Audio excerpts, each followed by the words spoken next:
ಎಲ್ಲಾ ಹಾನಿಯಿಂದ ಕೂದಲನ್ನು ರಕ್ಷಿಸುತ್ತೆ. ಬರೀ Amrit noni reach root premium hair oil. Kannada ಚಿತ್ರರಂಗಕ್ಕೆ ಸಂಕಷ್ಟ ಎದುರಾಗುತ್ತಾ ಮುಂದಿನ ದಿನಗಳಲ್ಲಿ ಕರ್ನಾಟಕದಲ್ಲಿರುವಂತಹ ಸಿಂಗಲ್ ಸ್ಕ್ರೀನ್ಗಳಿಗೆ ಅಂದರೆ ಚಿತ್ರಮಂದಿರಗಳಿಗೆ ಬೀಗ ಬೀಳುತ್ತಾ, ಅಂದರೆ ಶಾಶ್ವತವಾಗಿ ಬೀಗ ಬೀಳುತ್ತಾ, ಇಂತಹದೊಂದು ಆತಂಕ ಇದೀಗ ಸೃಷ್ಟಿಯಾಗಿರ್ತಕ್ಕಂಥದ್ದು. ಅದಕ್ಕೆ ಪ್ರಮುಖವಾದಂತಹ ಕಾರಣ ಪ್ರೇಕ್ಷಕರ ಕೊರತೆ. ಅಂದರೆ ಚಿತ್ರಮಂದಿರಗಳಿಗೆ ಪ್ರೇಕ್ಷಕರು ಬರ್ತಿಲ್ಲ ಅಂತಕ್ಕಂಥದ್ದು. ಪ್ರೇಕ್ಷಕರು ಬರ್ತಿಲ್ಲ ಅಂತಂದರೆ ಅದು ಪ್ರೇಕ್ಷಕರ ತಪ್ಪಲ್ಲ, ಕನ್ನಡದಲ್ಲಿ ಅಂತಹ ದೊಡ್ಡ ಸಿನಿಮಾಗಳು ರಿಲೀಸ್ ಆಗ್ತಾ ಇಲ್ಲ. ಹೀಗಾಗಿ ಹೆಚ್ಚಿನ ಸಂಖ್ಯೆಯಲ್ಲಿ ಪ್ರೇಕ್ಷಕರು ಥಿಯೇಟರ್ಗೆ ಬರ್ತಾ ಇಲ್ಲ. ಪಕ್ಕದ ತೆಲಂಗಾಣ, ಆಂಧ್ರದಲ್ಲೂ ಕೂಡ ಇಂತಹದೇ ಪರಿಸ್ಥಿತಿ ಇದೆ. ಈಗಾಗಲೇ ಮೇ 17ನೇ ತಾರೀಕಿನಿಂದ 10 ದಿನಗಳ ಕಾಲ ತೆಲಂಗಾಣದಲ್ಲಿ ಎಲ್ಲ ಸಿಂಗಲ್ ಸ್ಕ್ರೀನ್ಗಳಿಗೂ ಕೂಡ ಲಾಕನ್ನು ಮಾಡಿದ್ದಾರೆ, ಅಂದರೆ ಬಂಧನ ಮಾಡಿದ್ದಾರೆ. 10 ದಿನಗಳ ಕಾಲ ಪ್ರೇಕ್ಷಕರ ಕೊರತೆಯಿಂದಾಗಿ ಮೇಂಟೆನೆನ್ಸ್ ಮಾಡೋದಕ್ಕೆ ಆಗೋದಿಲ್ಲ ಅನ್ನುವಂತಹ ನಿಟ್ಟಿನಲ್ಲಿ. ಸೊ ಕರ್ನಾಟಕದಲ್ಲೂ ಕೂಡ ಇಂತಹದ್ದೇ ಒಂದು ವಾತಾವರಣ ನಿರ್ಮಾಣ ಆಗುತ್ತಾ ಅನ್ನುವಂತಹ ಪರಿಸ್ಥಿತಿ ಇದೆ. ಯಾಕಂತ ಹೇಳಿದರೆ ಕಳೆದ ಹಲವಾರು ದಿನಗಳಿಂದ ಈಗಾಗಲೇ ಫಿಲ್ಮ್ ಚೇಂಬರ್, ನಿರ್ಮಾಪಕರ ಸಂಘ ಮತ್ತು ಇತರ ಅಂಗಸಂಸ್ಥೆಗಳು ಈಗಾಗಲೇ ಸಾಕಷ್ಟು ಚರ್ಚೆಯನ್ನು ಮಾಡಿದ್ದಾವೆ.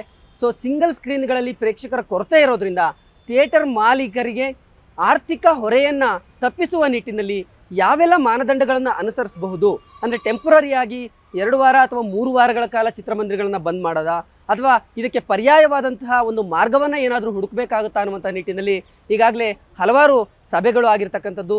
ನಾಳೆ ಕೂಡ ಫಿಲ್ಮ್ ಚೇಂಬರ್ ತಮ್ಮ ಇತರ ಅಂಗಸಂಸ್ಥೆಗಳ ಜೊತೆ ಕೂತು ಸಭೆಯನ್ನು ನಡೆಸ್ತಾ ಇದೆ.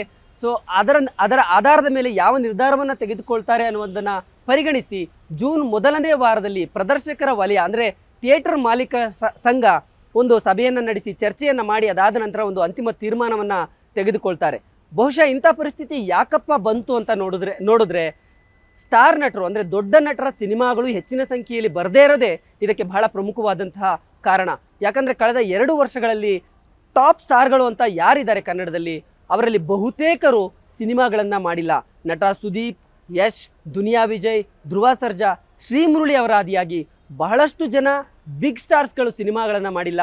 ಸೊ ಹೆಚ್ಚಿನ ಸಂಖ್ಯೆಯಲ್ಲಿ ದೊಡ್ಡ ಸ್ಟಾರ್ಗಳ ಸಿನಿಮಾಗಳು ಥಿಯೇಟರ್ಗೆ ಬರದೇ ಹೋದರೆ ಪ್ರೇಕ್ಷಕರು ಥಿಯೇಟರ್ ಕಡೆ ಮುಖ ಮಾಡೋದಿಲ್ಲ. ಅವರು ಮನೆಯಲ್ಲಿ OTTಯಲ್ಲೋ ಅಥವಾ ಟಿವಿಯಲ್ಲೋ ಸಿನಿಮಾಗಳನ್ನು ನೋಡ್ತಾರೆ. ಅದರ ಮಧ್ಯದಲ್ಲಿ ಸಣ್ಣ ಸಿನಿಮಾಗಳು ಬಂದರೂ ಕೂಡ ಪ್ರೇಕ್ಷಕರು ಆ ಸಿನಿಮಾಗಳಿಗೆ ಬರೋದಿಲ್ಲ.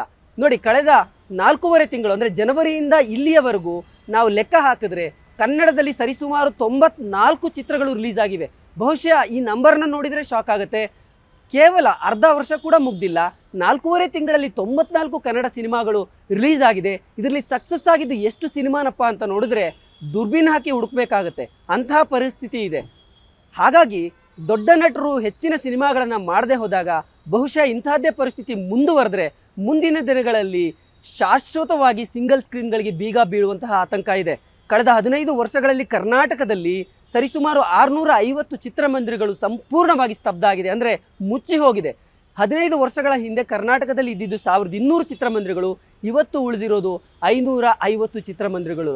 ಬಹುಶಃ ಇದೇ ಪರಿಸ್ಥಿತಿ, ಅಂದರೆ ಸ್ಟಾರ್ ನಟರು ಪ್ಯಾನ್ ಇಂಡಿಯಾ ಟ್ರೆಂಡನ್ನು ನೆಚ್ಚಿಕೊಂಡು 2 ವರ್ಷ 3 ವರ್ಷಕ್ಕೆ ಒಂದು ಸಿನಿಮಾ ಮಾಡ್ತಾ ಹೋದರೆ ಸಣ್ಣ ಸಿನಿಮಾಗಳಿಗೂ ಕೂಡ ಪ್ರೇಕ್ಷಕರಿಲ್ಲದೆ ಫ್ಲಾಪ್ ಆಗುತ್ತೆ. ಸೊ ಮುಂದಿನ ದಿನಗಳಲ್ಲಿ ಸಿಂಗಲ್ ಸ್ಕ್ರೀನ್ಗಳು ಸಂಪೂರ್ಣವಾಗಿ ಮುಚ್ಚಿ ಹೋಗುವಂತಹ ಪರಿಸ್ಥಿತಿ ಇದೆ. ಸೊ ಈ ನಿಟ್ಟಿನಲ್ಲಿ ಫಿಲ್ಮ್ ಚೇಂಬರ್ ಮತ್ತು ಇತರ ಅಂಗಸಂಸ್ಥೆಗಳು ನಟರನ್ನು ಕರೆಸಿ ಇದರ ಬಗ್ಗೆ ಯಾವ ರೀತಿಯಾದಂತಹ ಚರ್ಚೆಯನ್ನು ಮಾಡಿ ಪರಿಹಾರವನ್ನು ಹುಡುಕ್ತಾರೆ ಅನ್ನುವಂಥದ್ದನ್ನು ನಾವೀಗ ಕಾದು ನೋಡಬೇಕಾಗತ್ತೆ. ನನ್ನ ಜೀವನದಲ್ಲಿ ನಾನು ಮಾತ್ರವಲ್ಲ, ನನ್ನ ಕೂದಲು ಕೂಡ ಆಗಿರಬೇಕು ಸ್ಟ್ರಾಂಗ್ ಅಂಡ್ ಸ್ಟೈಲಿಶ್. ಬರೀ Amrit noni reach root premium hair oil ನೊಂದಿಗೆ. Reach root premium hair oil. ಅನುಕ್ಷಣದ ಸುದ್ದಿಗಳಿಗಾಗಿ Vistara news YouTube channel subscribe ಮಾಡಿ.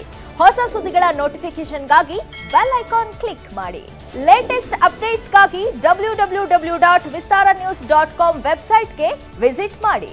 ಅಂಗೈಯಲ್ಲೇ ಜಗತ್ತಿನ ಸುದ್ದಿ ತಿಳಿಯಲು Vistara news Kannada app download ಮಾಡಿ.